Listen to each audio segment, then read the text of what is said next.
All right, this is the Big Douglas Show. Please subscribe, rate, review. Got Big Pooh with me today, and our guest from ABC7 is Scott Abraham. Scott, thanks for coming on today. Guys, good to see you. Hope all is well. Thank you, sir. Yeah, it was Yes, going indeed. good. Gentlemen, you know that I love to play games on the show. I brought with me a trivia game for today. Scott, since you're the guest, we'll start with you first. I've got five players here. Let's see who knows where they went to school. Fun. Okay. We'll start with the new guy, Fitzpatrick. That's easy. That is an easy one. Harvard, baby. All right, that is right. All right, Pooh, we'll go to you next. Brandon Sheriff. Do you know where Sheriff went to school? Iowa? It is Iowa. All right. All right. Let's see. Now let's go back to Scott. Chase Rouillet. Ooh. You know where Chase Rouillet went to I school? want to say Wyoming. It is Wyoming. Very nicely done. Scott loves to play games too. I should have warned you, Pooh. I see. Pooh, what about the Greek freak, Matt Ioannidis? Ooh. God. Oh, that's a good one. Man, I do not know. No. Temple. He went to Temple.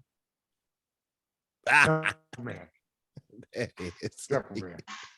Yep. And the tiebreaker, who knows where I know we should have written this on paper. The new guy, William Jackson III, went to college. Ooh. I know he's from Houston, but I don't know if he went.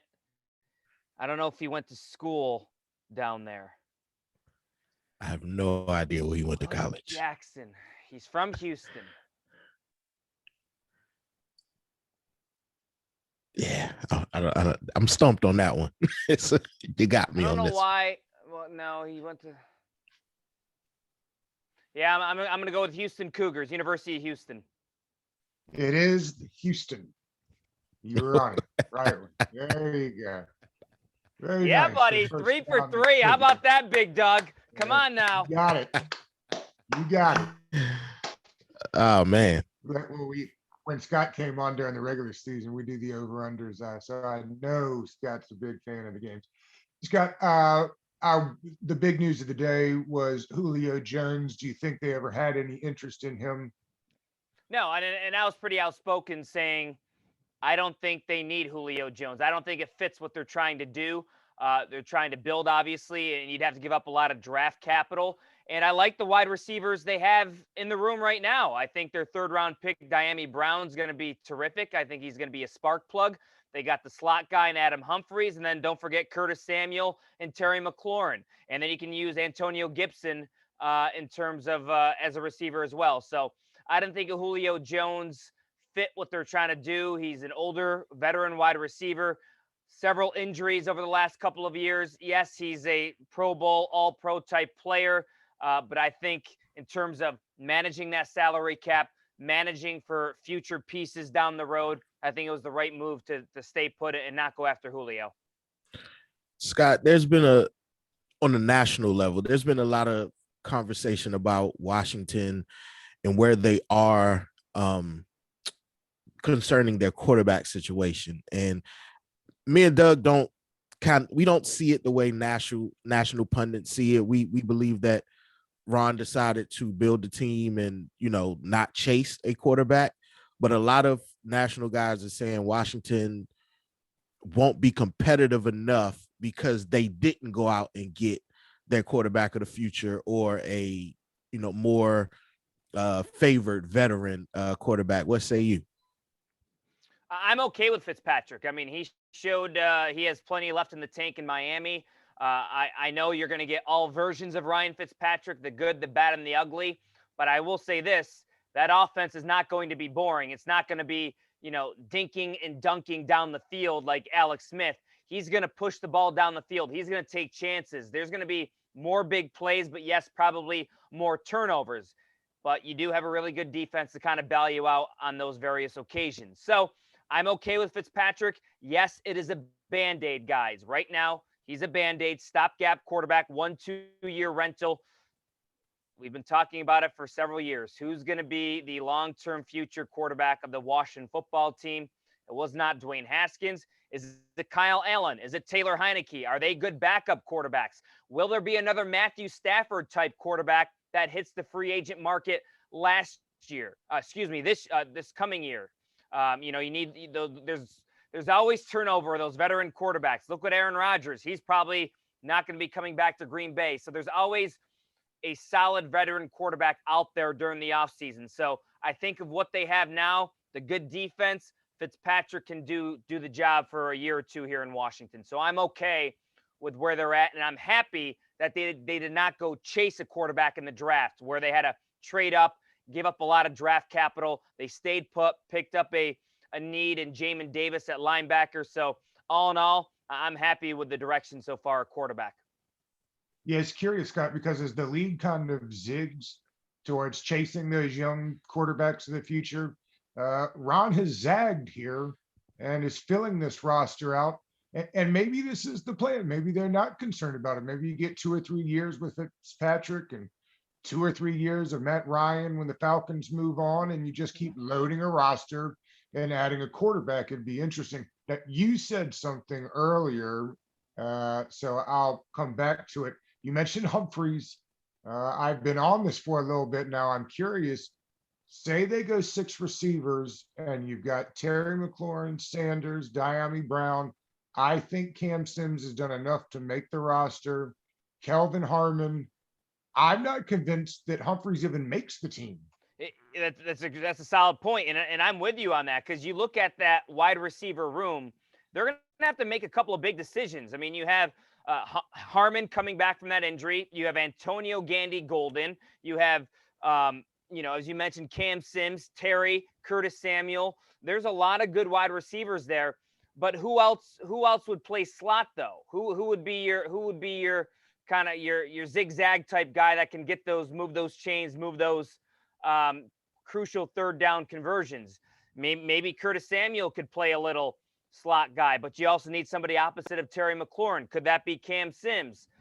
So you're right. I'm not convinced Adam Humphreys will completely make the team, but I counter that by saying you brought him in probably to be that third down guy, get those crucial conversions. So who would that be? Who would be that guy if it's not Adam Humphreys?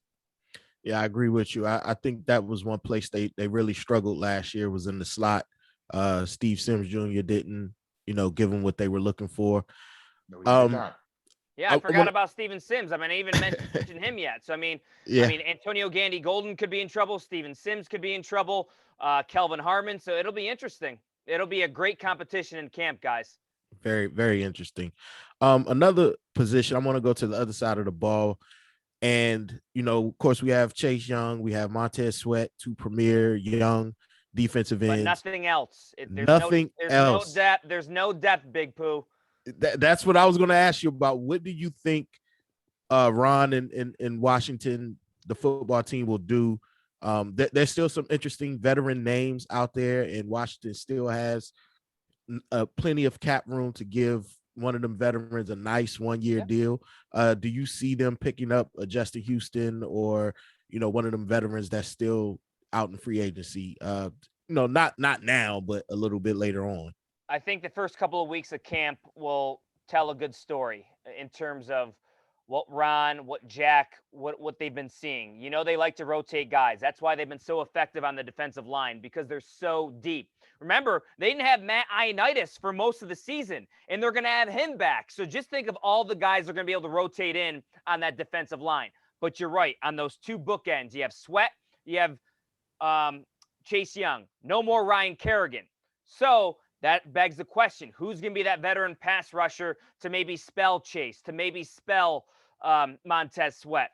That's a big time question that needs to be answered, because right now I don't think they have that answer on the roster. They do have the salary cap space to bring back one of those veteran guys, those veteran free agents that are still looking for a home. So I think the first couple of weeks in training camp will show a lot, guys. I have a thought there. What if, and at first, I think they really like Smith Williams. We've talked about him a bunch on this show, and I do think that they like him. But another theory is to get Ioannidis on the field more, maybe they slide Allen over to the 43 end, who I think can come off the edge in backup situations. Because you've got four defensive linemen, D tackles that need to get on the field because you don't want to stifle Tim Settle, I don't think, who was really good last year. You got to get Ioannidis on the field. You got Deron You Payne. got Deron Payne too. That's right, who I think is the best of all of them. And so maybe you can get one over onto the edge.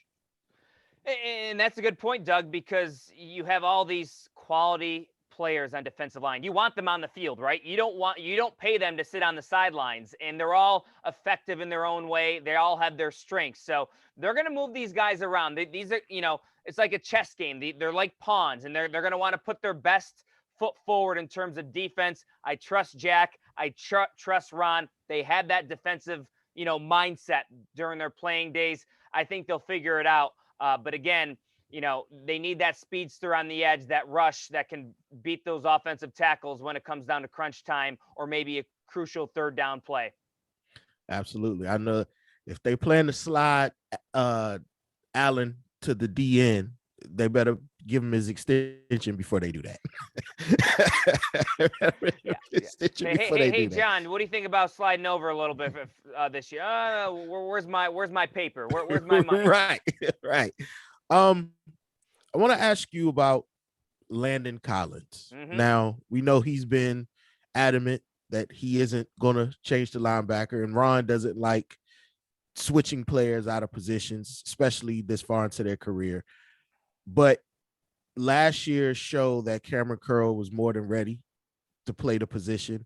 And we know they run multiple safeties on the field, but do you see Landon Collins, although they may not name him a linebacker, but playing more in the box this season? Because that's to it, that's his strongest. That's his strength. That's yeah, his strength. Right. He's going to play in the box. He's not going to be a linebacker, but I think this is a big year for Landon Collins, fellas, because I know he knows that his back's up against the wall in terms of his future here in Washington. He needs a big bounce back year. Remember, he had a slow start to the year last year before he was injured. So I think you're going to see a good version of Landon Collins, another year in this defense with Jack Del Rio. High praise so far from Ron, high praise from Jack of what Landon's been able to do in his comeback from that Achilles tear. So him and Cameron Curl paired up. I'm excited about that. And I think, if Landon Collins is the type of player we expect him to be and what he signed for, that amount of money in that contract, that Washington defense is going to be even better, guys. I'm curious your thoughts now that COVID kind of feels like we're on the other side of the mountain on this thing. Scott, how do you think that it will affect the media? How much of this Zoom pressers, with the access you guys were used to having, you have not quite gotten because you can't get in the locker rooms. How much of what we're doing right now do you think they keep, and how much do you think we'll get back to normal? I'm worried, and my guy. And does it concern you? I was going to say, I'm worried. I think the players really like Zoom. I know Ron said numerous times he prefers in-person, press conferences, talking to people close to the situation. In training camp, I think the plan is that Ron's going to have press conferences like old times, like normal ways of us in the room and him at the podium talking. But I'm not so sure about one-on-ones with players or grabbing them coming off the field. It's not a team issue, guys. This is a players association. This is a NFL issue. This is not the Washington football team saying, no, you can't do this. Yes, you can do that. This is all, they say crap flows downhill. Well, this is the situation. It's coming from the top NFL players association. And it comes down to vaccinations. And some of these players are not vaccinated still. And that's an issue. And in the players association, they have to sign off on various things in terms of interaction with the media. And I'm worried, Big Doug. Because that's the payoff for us media members to get that access, to develop those relationships with the players, having that 5-10 minute interview, talking with them on the side. You just can't get that with Zoom. You don't have that personal connection. But Scott, Zoom, trust me, Zoom's sticking around in some form. There's going to be plenty of Zoom stuff for the foreseeable future in all sports, and it stinks, but there are some positives to Zoom where you and I can have a conversation. I'm in Maryland, you're in North Carolina. I could talk to Katie Ledecky, the swimmer who's in California getting ready for the Olympics. So there are some positives to it, but again, that developing that relationship, that connection, you just don't get that over a computer screen. absolutely. Scott, I want to switch course a little bit and go to Washington's other major team, not the Nationals, ladies and gentlemen, the Wizards. Every day since they lost game 5, I wake up and I go to the internet. I know where you're going. Come on, give it to me. And I wonder if they have decided to not extend Scott Brooks. And every day I'm disappointed. Do you see an extension come? If it's taking this long, do you see an extension coming for Brooks? Let me spin it. Who's better out there than Scott Brooks, Big Pooh? I would roll the dice with a few people. Yeah. You're gonna need another half hour to get through Pooh's list. Yeah. I have a list Who's over not here. It's tough because you listen to Russell Westbrook, you listen to Bradley Beal. They like Scott Brooks. They like playing for Scott Brooks. The results have not been there. They did turn it around this year. They had a dramatic, they looked dead in the water, but they made the playoffs. They scratched and clawed. Russ loves playing for Brooks. So, Ted Leonsis, do you want a happy star player in Russell Westbrook and maybe a future long-term in Washington? Or do you bring in a new regime where you can have maybe a malcontent player in Russ Westbrook and he's going to want the first plane out of National Airport in Reagan to go to another team? So, it's tough balancing act. I think there's more to it than just the results. There's the relationships, and it seems like a lot of people like Scott Brooks in the organization.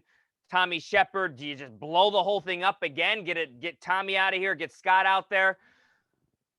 I don't know, guys. It's tough. Well, what about Tommy, Scott? Because he hadn't picked that coach. I mean, here's Nope. a guy grinding his whole life, right, to get this job. You probably get one crack at it. And maybe he's interested in having his own coach. Maybe he watched some of the decisions in those playoff games and said, man, I don't understand what we're doing on offense. You know? Or yeah, defense. Yeah, I mean, because that's the basketball life. He certainly has a say at the table, but the final say is owner Ted Leonsis. And Tommy did some good moves this year. The one move I'm still pounding my head against the wall is, Big Pooh, I see you smiling, Davis Bertans getting an $80 million contract to shoot three-pointers, and he can't shoot a three-pointer. He's a defensive liability. You give him $15 million a year to make a three-pointer, and he has one job. It's like a kicker in football. Do your job. I'm just so frustrated at that contract. It's like Ian Mahinmi 2.0 with that contract where Washington stuck with him. That's the one contract right now that's not good on the books. Yes, Tommy Shepard made a couple of really great moves getting Daniel Gafford at the trade deadline. Hutchinson from Chicago seemed like a win-win for Washington. But yes, there are some head-scratching moves from Scott in terms of game management and offensively. Half court especially, and then also Tommy in the front office. So this is a big offseason for the Wizards because you can go one direction and you can go another direction. And you have to somehow keep both Bradley Beal and Russell Westbrook happy. Good luck. They need Rui to take another big jump this offseason. And he showed flashes in the playoffs. I was very happy to see some of the production he gave in that Sixers series. He had a good game in the play-in tournament, a couple of them. So I'm confident Rui is on a great trajectory in terms of he had his freshman year, sophomore year. Now he's going into his third year in Washington. And just, you think they're going to keep Scott Brooks? I do. Why? I mean, it's been a few days now. I feel like it would have happened. It would have happened already. I mean, I feel like he's staying. I mean, you look at all the movement already. Portland fired their coach. Boston's making moves. Orlando has already announced. So it's already been a few days, guys, and I kind of thought it when the season ended that he was going to stay. So I think right now, if you're telling me bet my house, I think he's going to stay, guys. Well, Sorry, I Big guess Pooh. I guess the thing here, if he is going to stay, do you see Tommy or Ted telling him that there needs to be some changes to his coaching staff to bring in? That usually happens, right? Yeah. There's always a fall guy. So whenever there's like, you look in the NFL, there's always assistant coaches getting let go or retooling of the staff.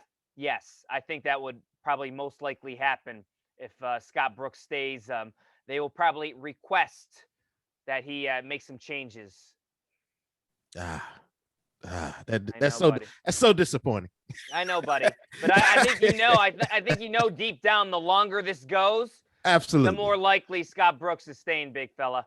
Absolutely. Well, that's what gave me pause too. Is that it's been not that anybody else has hired a new coach yet, to my knowledge, right? None of the other nobody has released a coach. No, but I think Jason Kidd is a hot commodity.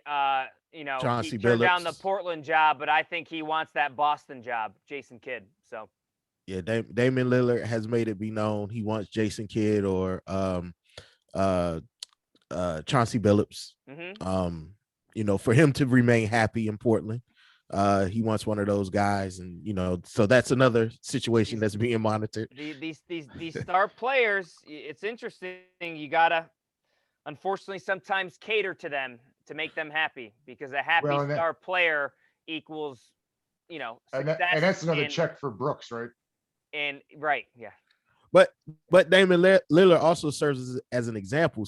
Terry Stotts was the only coach he's ever known. He loved Terry Stotts, but he understands, hey, if Terry Stotts isn't going to be here, I do want a say in who's coming in next. So, Oh, if Scott Brooks goes, they're bringing both Bradley Beal and Russell Westbrook to the table. So, yes, they no doubt will be asked, who would you like? What do you want in a new coach? They will be in the conversation. Scott, real quick before you get out of here, one of the cool things that you get to do, other than the big sports, you also do a ton of the high school sports. Yes. How many sports do you cover in a year? Oh, guys, it's probably, I'd say, close to a dozen. I mean, you think of all the pro teams here, all the women's sports here, in the men's sports, and then you have a big tennis tournament here in DC. You have golf tournaments here, and then also, I love Friday Night Lights, high school football. There's nothing like Friday Night Football. That was kind of my foundation when I first got in the business of covering high school football, and I just love it. And here in DC, it's just a whole nother level. All the Division I prospects.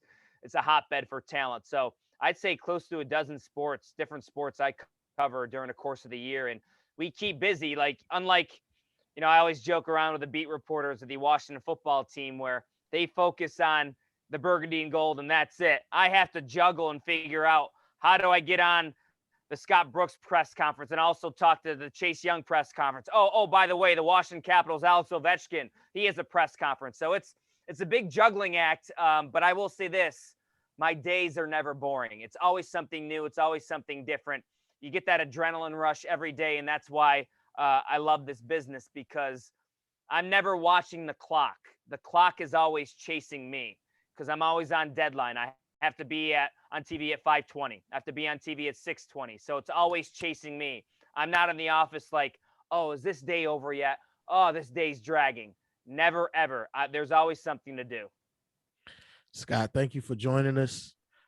Please let the people know where they can find you. Obviously, we know you're on TV, but let them know where they can find you online. Yeah, man. Twitter, you can hit me up on Scott7 News, and then also on Instagram. I'm trying to get more Instagram followers, because I just started a professional page on Instagram. I was a little late to the party on Instagram. I've always been a Twitter guy, so I just started up on Instagram. That is also Scott7 News on Instagram. So hit me up on those two platforms. Post all my interviews and stories on both of those platforms. So always appreciate you guys having me on, and great chopping it up with you guys. Thank you very much. Have a good day. Thanks, Scott. Thank you, fellas. Yep. All right.